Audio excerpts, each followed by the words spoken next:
There's this primal fear that I think every single one of us gets. It's that feeling you get when you're a kid, home alone, in the one place that's supposed to be totally safe.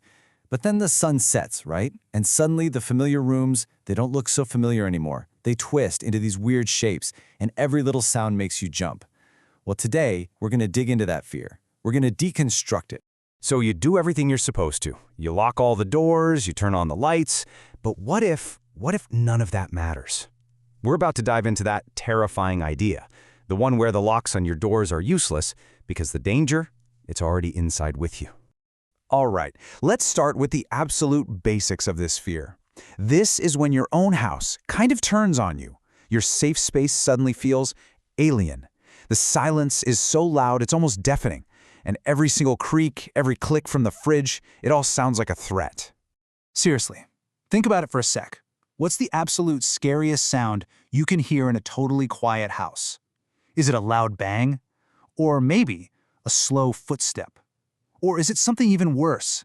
Something like a voice. A voice when you know for a fact you're the only one home. Yeah, that's exactly what we're about to get into.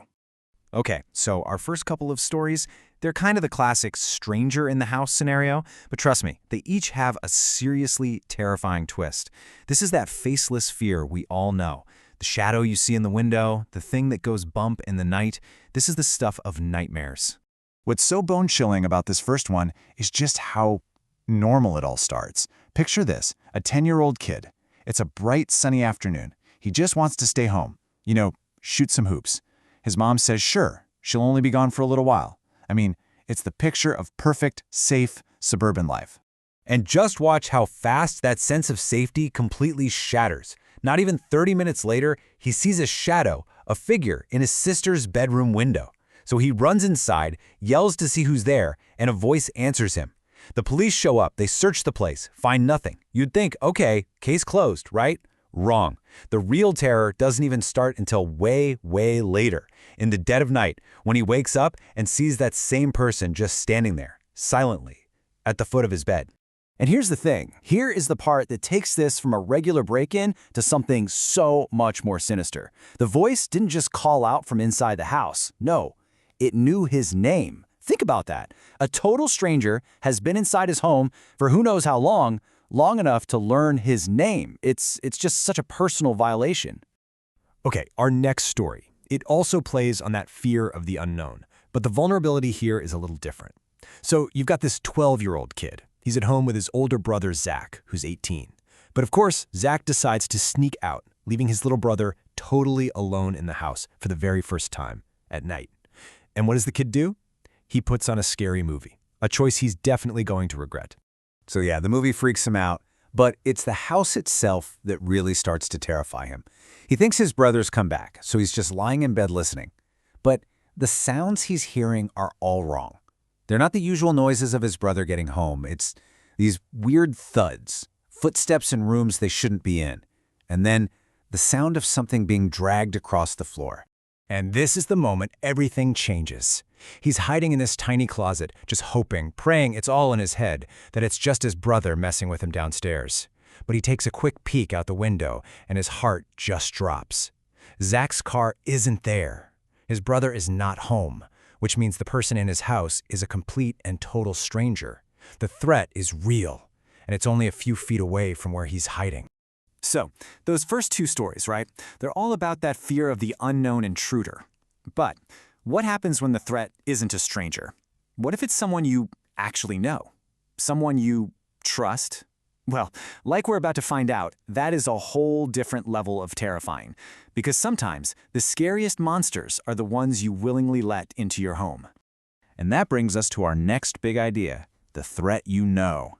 We're talking about neighbors, friends of the family, people you think you know, who then turn that trust into a weapon. This is where that whole concept of stranger danger just gets thrown right out the window. So what exactly is a familiar threat? Well, put simply, it's when somebody you trust uses that relationship to turn your own home into a trap. They take the one place on earth you're supposed to feel safe and flip it on you, all because there's someone you've been taught you don't have to be afraid of. And this next story is just a perfect, chilling example of how this works. You've got a little kid, not even old enough for kindergarten yet. Left alone for just a few minutes, there's a knock at the door. It's David, the friendly neighbor. You know, the guy who has beers with his uncle. The kid remembers the rule, don't open the door for strangers. But in his little mind, David's not a stranger, so he opens the door. And in an instant, that friendly neighbor completely changes. He grabs the kid, and then he grabs a knife from the kitchen. I mean, the situation just spirals into this absolute nightmare. The guy is holding the kid hostage, knife right there. This isn't just about the physical danger, though. This is about completely destroying a child's entire concept of what safety is and who in the world they can actually trust. So the grandparents get home, and the grandfather manages to overpower David. But the story doesn't stop there. They never call the police. Instead, later that night, the grandfather, who's a known hunter, he goes out on a hunting trip. And the neighbor, David, he's never seen or heard from again. It just leaves you with this really chilling question and the grim idea of some kind of justice being served out there in the dark.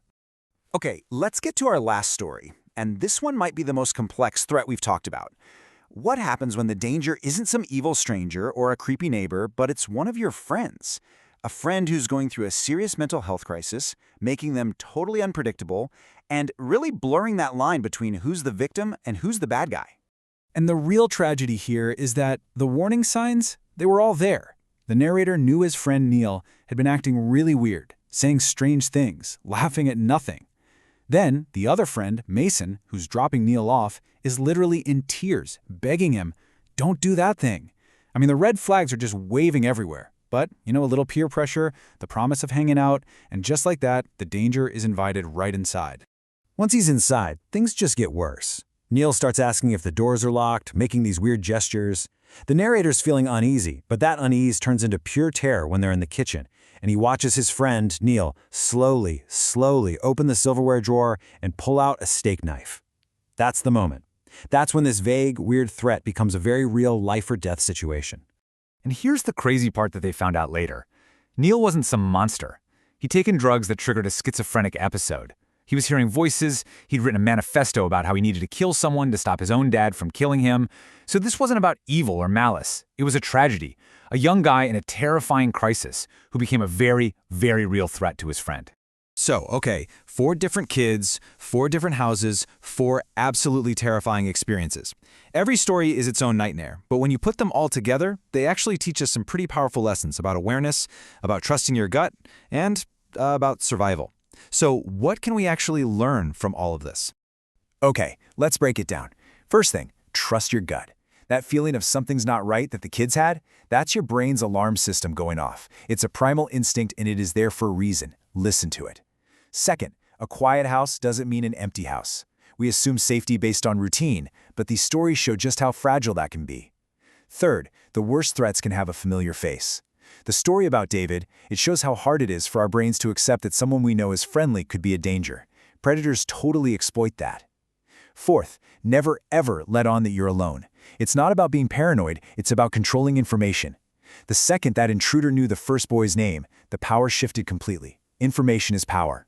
Fifth, know your safe spaces. That closet saved a life because it was small and defensible. Think ahead about where you could go, not just to hide, but to fight back if you had to. And finally, tiny details can be huge red flags. The friend crying should have been a non-starter. We're all taught to ignore awkward moments, but in a survival situation, that one weird detail might be the only warning you get. And all of that, it brings us to one final, unsettling question. It's really the ultimate terror these stories show us. What happens when safety gets flipped completely upside down?